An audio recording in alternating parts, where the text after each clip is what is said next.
My name's David Harris. I'm 52 years old, and last month I saw something that shattered my entire world. I was driving through my daughter's neighborhood, just passing through after a late meeting, when I spotted something that froze me.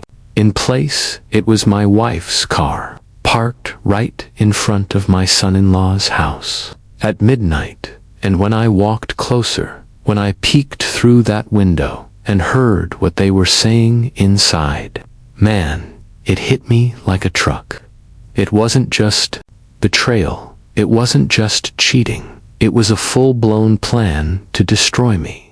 Go on, hit subscribe, and let me know in the comments where you're watching from.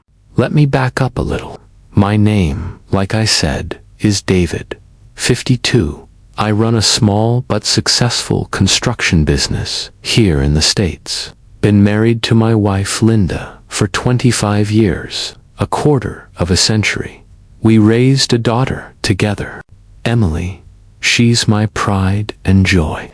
She got married a couple years back to a guy named Eric. On paper, Eric seemed perfect, smart, ambitious, always respectful around me. I welcomed him into the family with open arms.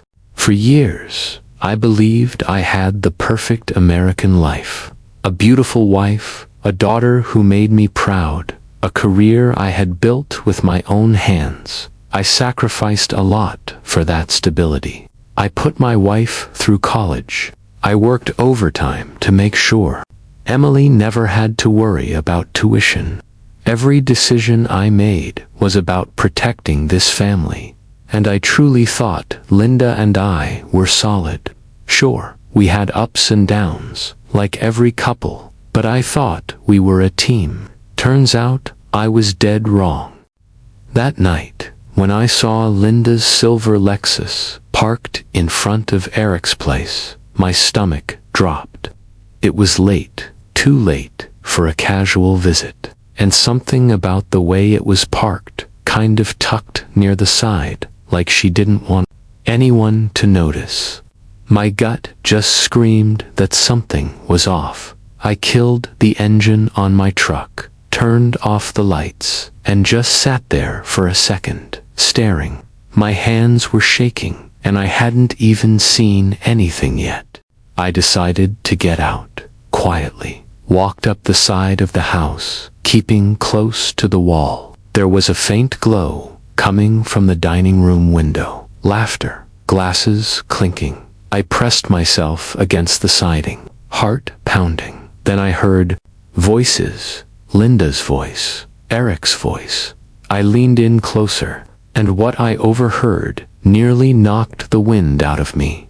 Linda, once it's done, David won't know what hit him. The accounts will look clean, but everything will funnel through your companies. By the time he figures it out, it'll be too late. Eric. Exactly.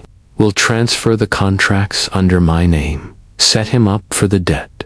He'll be broke before he even realizes. I froze. My wife, the woman I'd spent half my life with, plotting with my own daughter's husband to strip me of everything. And it wasn't just business. Linda laughed, leaned closer, her hand brushing his. And that's when I realized it was betrayal of blood. My mind went into overdrive. I thought back to the years I'd spent breaking my back for this family. The overtime shifts, the missed vacations, the times Linda would say, "Don't worry, I'll handle things at home." I remembered those late nights when she'd come home smelling like wine, claiming she was out with the girls. The phone calls she used to take in the other room. How she brushed off my questions like I was being paranoid. And Eric, the son-in-law I had trusted, the one Emily defended whenever I said he seemed a little too slick, a little too smooth talking. All those red flags I ignored came rushing back. And man, standing there in the dark, I felt like the biggest fool on earth. Now, A weaker man might have kicked down that door right then and there, screamed, fought. But I knew if I did that, they'd win. Because, here's the thing, anger burns fast, but patience wins wars. So I backed away, quietly, got in my truck, drove home. I didn't sleep a damn minute that night. I just lay there, staring at the ceiling, replaying their words over and over. And by the time the sun came up, my heartbreak had hardened into something else. Resolve. I wasn't going to confront them, not yet. I was going to make them believe they had me fooled. And when the time was right, I'd make sure they lost everything. First step, money. I logged into our accounts, and sure enough, things weren't adding up. Funds had been quietly drained from our joint savings. Transfers had been made to accounts I didn't recognize. Shell companies, entities tied back to Eric. I called up an old friend, Mike. Used to be a private investigator, now works as a forensic accountant. The guy's a bloodhound when it comes to tracking shady money trails. Within a week, he had a full report. Offshore accounts, fake contracts, fraudulent transfers, and right there, in black and white, Linda's signature, helping funnel my hard-earned money straight into Eric's hands. Every page I flipped through made my blood boil, but it also fueled me, because now I had proof. One night, I drove over to Emily's, just her and me. I wanted to see if she knew. We sat in her kitchen, and I asked a couple of careful questions. Things like, how's Eric been? Business good? She smiled, totally unaware. She had no clue her husband and her mother were conspiring behind her back. It broke me, because I realized when this all came out, she'd be caught in the crossfire, and I'd be the one tearing down her world to save mine. That night, as I kissed her on the forehead before leaving, I made a silent promise. I wouldn't let her be blindsided, but she also needed to see the truth with her own eyes. Weeks went by. I acted normal at home, smiled at Linda, pretended not to notice her late nights, played the role of the oblivious husband. Meanwhile, behind the scenes, I was setting everything up. I froze assets she didn't know I controlled, quietly moved my business shares under a separate entity, installed surveillance legally in Eric's home office with help from Mike. Every call, every document, every shady transaction. I had it all recorded. By the time I was done, I didn't just have evidence. I had a weapon.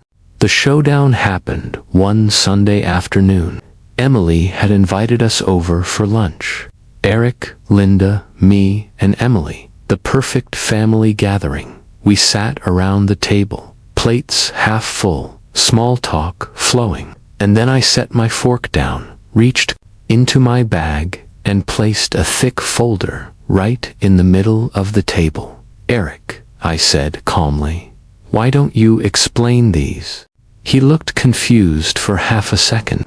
Then he flipped through the first few pages. Bank statements, signed contracts, wire transfers. His face went pale. Linda's hand shot out, grabbing his arm. David, this isn't. I cut her off. Save it, Linda. I've got recordings too. Every word you spoke in that dining room. Every plan you made to bleed me dry. It's all right here. Emily looked back and forth, eyes wide, whispering, Mom, Eric, what is he talking about? I turned to her, my voice soft. Sweetheart, I wish I didn't have to show you this, but your husband and your mother weren't just sneaking around. They were plotting to take everything from me, from us. The room exploded. Emily broke down in tears. Eric stammered, tried to deny it. Linda tried to play the victim, but the documents didn't lie, and the kicker. Divorce papers. I slid them across the table, toward Linda, already filed. With all this evidence, you're walking away with nothing. The silence that followed was deafening. It didn't take long for everything to unravel. Eric's reputation in the business world gone overnight. Once the fraud came to light, he lost clients, partners, everything. And with evidence in hand, legal action was inevitable. Linda, she was left with no money, no home, and no partner. The very man she betrayed me with abandoned her the second things got tough. Emily, it crushed her. I won't lie. She struggled, but over time she saw the truth for what it was. Slowly, we started rebuilding our relationship, one step at a time, and I walked away stronger. Not just because I won, but because I rediscovered the man I used to be. The one who doesn't get walked on, the one who fights back. Now, I've got a question for you. What would you do if you found out your wife and son-in-law were plotting against you? Would you explode in the moment, or wait in silence until you had everything you needed to strike back? I chose patience, and in the end, patience won. And don't forget to hit subscribe for more real-life stories that hit hard, because trust me, this isn't the last story you'll want to hear.